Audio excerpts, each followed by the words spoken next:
Willy Wonka and the Chocolate Factory. So there is a new Wonka prequel movie coming out in December, and so I wanted to review one of my all-time favorite movies and its terrible remake. We'll talk about that next week, but right now we're talking about this original movie, which I gotta say before we even talk about this movie, the 4K of this looks great. It's a great addition. It's $10 on Amazon right now, so if any of you are looking to get a copy of this movie on 4K. If you do not have it, $10 on Amazon right now for the Black Fridays at the time I'm recording this video. Anyways, let's talk about the movie.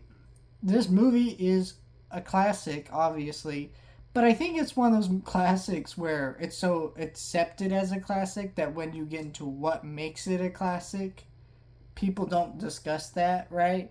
Anymore. I feel like there's a lot of classic movies where we never really stop to think what makes them a classic. It's just like, yeah, it's a classic, duh, but what about it is a classic?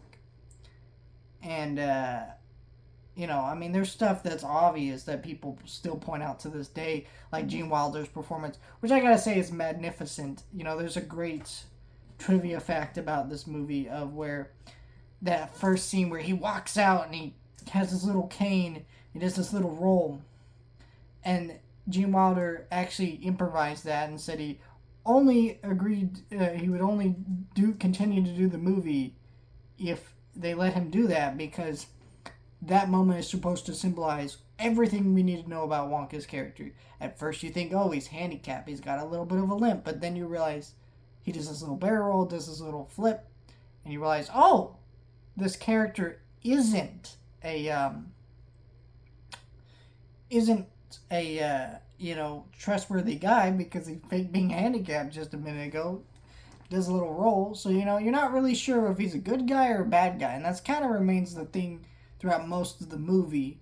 And it leads to some great comedy delivery from Gene Wilder, and when the parents start freaking out and that kind of back and forth, and that's always wonderful.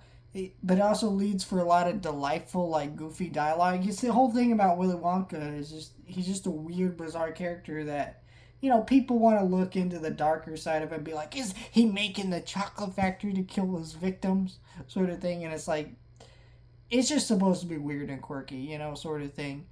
And that's what's fun about it. A lot of that also isn't just down to Gene Wilder's performances. A lot of the incredible set design in this movie. I mean, there's the obvious scene where pure imagination, where you see all that chocolate and candy everywhere and all that stuff. But there's just so many, like, there's the wall where they like lick the wall. There's the room where like half of everything's only half.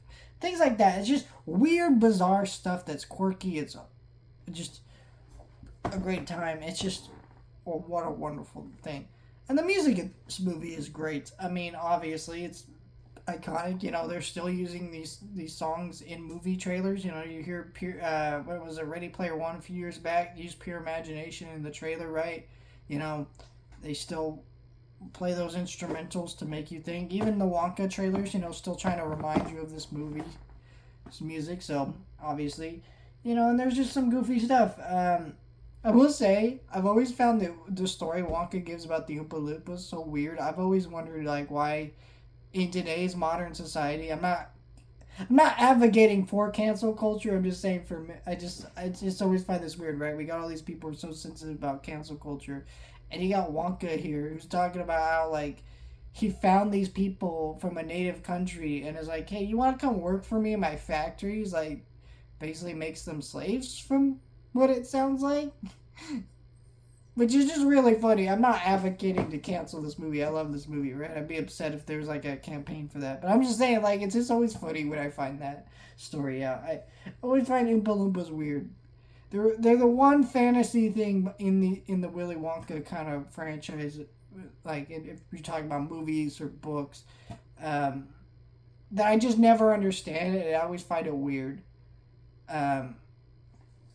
But you got a lot of that. The only thing I think the only objective problem I have with this movie is Cheer Up Charlie. It's like, okay, I think that song is just not memorable. It's just not very good, and it's like it just could have cut this movie down to like cut that out. The movie would have been a solid hour 38 or something like that. It would have been about that range. And that's all this movie really needed to be. It's like an hour 40. Cut it down to hour 30 would have been a lot better. But still, it's a movie that flies by. You know, I've watched this movie twice in the last month. It's an excellently paced movie. It's just got everything about it. It's just a wonderful movie. The only real problem I have with that is the Cheer Up Charlie sequence. And, yeah, and I also think what doesn't get talked about enough is the opening of this movie, which is to say the opening of this movie is the satire and frenzy of trying to get this golden ticket and win this contest, which I think in some ways has some commentary, even though this movie is from I believe 1971. It's a pretty old movie, not the oldest film I've ever seen, but still it's a pretty old movie, and yet I feel like the satire and commentary in those scenes are really funny, but they also really hold up, you know? I mean, I feel like online culture where we're trying to do these challenges and things like that, everybody's trying to get in and focus on something, and it suddenly becomes part of the culture that everybody's talking about. Everybody wants to be a part of it, you know? I feel like there's some fun satire in that, you know, even worked for the time back then, and now works even more so today, and it makes this film hold up really well. And it's just a really wonderful movie. I mean, I can't really criticize this movie too much. It's a great movie. You know, everybody should watch it. If you've never seen it, I don't know what you're doing with your life. Just a great movie.